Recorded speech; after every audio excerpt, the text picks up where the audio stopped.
Vande Mataram, all the students. Today we will read, recite, and understand the poem Trees, composed by Emily Dickinson. Emily Dickinson is regarded one of the famous poetess of America.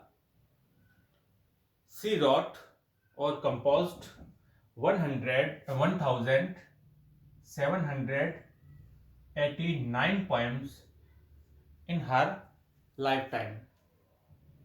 Only a few poems published in her lifetime. Most of the poems published posthumously. posthumously कहते हैं मरणोपरांत. ज्यादातर जो उनकी poems थी वो उनके मृत्यु के बाद प्रकाशित हुई. केवल कुछ ही पोएम्स जो थी वो उनकी मृत्यु से पहले प्रकाशित हुई थी. There are two qualities of her poetry. First, extensive use of dashes. इनकी कविता के अंदर आपको व्यापक रूप से, एक्सटेंसिव कहते हैं व्यापक, तो अत्यधिक रूप से आपको डेस का प्रयोग मिलेगा जगह जगह. पहली तो ये विशेषता है इनकी. और दूसरी जो इनकी क्वालिटी है वो है अनकन्वेंशनल कैपिटलाइजेशन. अपरंपरागत शब्द को कैपिटल के अंदर लिखना. यानी जगह जगह आपको ये कैपिटल के अंदर वर्ड देखने को मिलेंगे. ये इनकी पोएम की दूसरी विशेषता थी.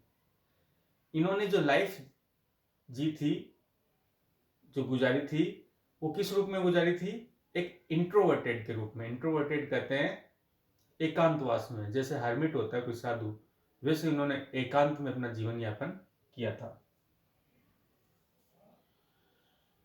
द ट्रीज, जो ट्रीज होते हैं पेड़, वो किसके समान होते हैं? Like tassels. टेसल्स के समान होते हैं. टेसल्स कहते हैं लटकते हुए आभूषण. तो जो लटकते हुए आभूषण होते हैं उसके समान होते हैं ट्रीज. एक दूसरे से गुथे हुए, उनकी जो शाखाएं होती है एक दूसरे से गुथी हुई हो जाती है, वो लटकने लग जाती है. जो क्या करते हैं? एक दूसरे से टकराते हैं. शाखाएं जो होती है एक दूसरे से टकराती है और क्या करती है? संग, और झूलने लग जाती है टकरा के. तो उनको कवित्री ने किसकी संज्ञा दी है? आभूषण की. There seemed to rise a tune. उसी समय प्रतीत होता है, सिम का अर्थ होता है प्रतीत होना. क्या प्रतीत होता है? टू राइज अ ट्यून, एक कोई ध्वनि उत्पन्न हो रही है, कोई ध्वनि आ रही है. कहां से आ रही है ये ध्वनि? From miniature creatures. मिनिएचर कहते हैं सूक्ष्म को, और क्रिएचर कहते हैं प्राणी. यानी छोटे छोटे जो इंसेक्ट्स है, जीव जंतु, उनसे कोई ध्वनि उत्पन्न हो रही है. कीड़े मकोड़े हैं या क्या नाम, ब्लैक बी है, बीज है, तो उनसे ये जो ध्वनि आ रही है वहां उससे एक ट्यून उत्पन्न होती है. हम देखते हैं जब सूर्योदय का समय होता है तो पक्षी चहचहाने लगते हैं. तो उसी की ये बात कह रहा है कवित्री. एकम्पनिंग कब आती है?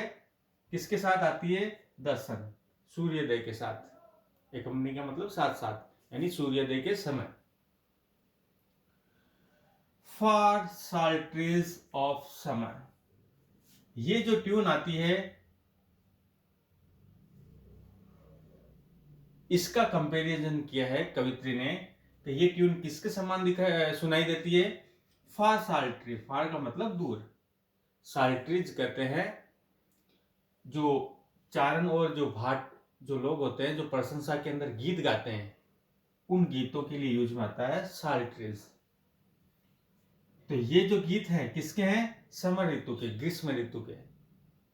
तो जो ग्रीष्म ऋतु के सॉन्ग्स होते हैं, वेलकम सॉन्ग्स होते हैं, उसके समान इन पक्षियों की चहचहाने की आवाज आती है. और ये आवाज क्या करती है? इनेमोरिंग. इनेमोरिंग का अर्थ है मोहित करना. इतनी अच्छी आवाज लगती है कि मोहित करती है किसको? द ईयर, कानों को. They never yet did satisfy. इतना मोहित करने वाली आवाज होने के बावजूद भी ये क्या नहीं कर पाती? सेटिस्फाई, संतुष्ट नहीं कर पाती। रिमोटेस्ट, रिमोटेस्ट का अर्थ होता है स्लाइटली, लेस मात्री, तो इतना लेस मात्री ये कानों को ये सेटिस्फाइड नहीं कर पाती। व्हेन मोस्ट फेयर, जब इतनी अच्छी वो आवाज होती है फिर भी। The sun shone hall at intervals, इस पूरी पोएम के अंदर हमारे को एक समर ऋतु का डिस्क्रिप्शन मिलेगा। अब यहाँ पे आया है सूर्य के लिए, जो सूर्य होता है वो शॉन, चमकता है। किस रूप में चमकता है ग्रीष्म ऋतु में? हॉल, हॉल का मतलब है पूर्ण, पूरा।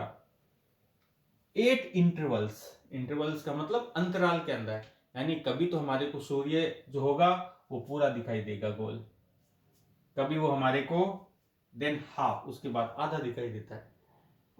देन अटर हाइट, अटर का मतलब होता है पूर्ण रूप से, हाइट मतलब छुपना, कभी कभी तो ऐसा होता है कि वो पूर्ण रूप से छुप जाता है। तो इस रूप में इंटरवल के अंदर कभी तो वो पूरा दिखाई देता है, कभी हाफ और कभी आधा दिखाई देता है, और कभी छुप जाता है वो।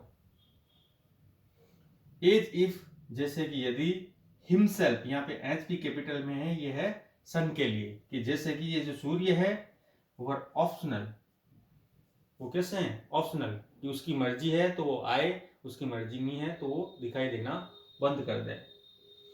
और उसके पास में क्या है? And had states of clouds, जैसे कि उसके पास में स्टेट्स है, स्टेट्स कहते हैं जागीर को, संपत्ति। किसकी संपत्ति है? क्लाउड्स की, बादलों की। यानी सूर्य के पास में बादलों की ऐसी संपत्ति है जिससे उसकी इच्छा होती है पूर्ण रूप से प्रकट होने की, तो क्लाउड्स को अलग कर देता है और पूर्ण रूप से दिखाई देने लग जाता है। जब उसकी इच्छा हाफ दिखाई देने की है तो वो आधे बादल के बीच में आधा दिखाई देता है, और जब उसकी इच्छा पूर्ण रूप से छुपने की होती है तो वो बादलों को आगे लेकर पूर्ण रूप से छुप जाता है। ये समर ऋतु का पिक्चराइज करने की एक कोशिश की है एमिली डिकिंसन ने। आगे नेक्स्ट वीडियो में पढ़ेंगे।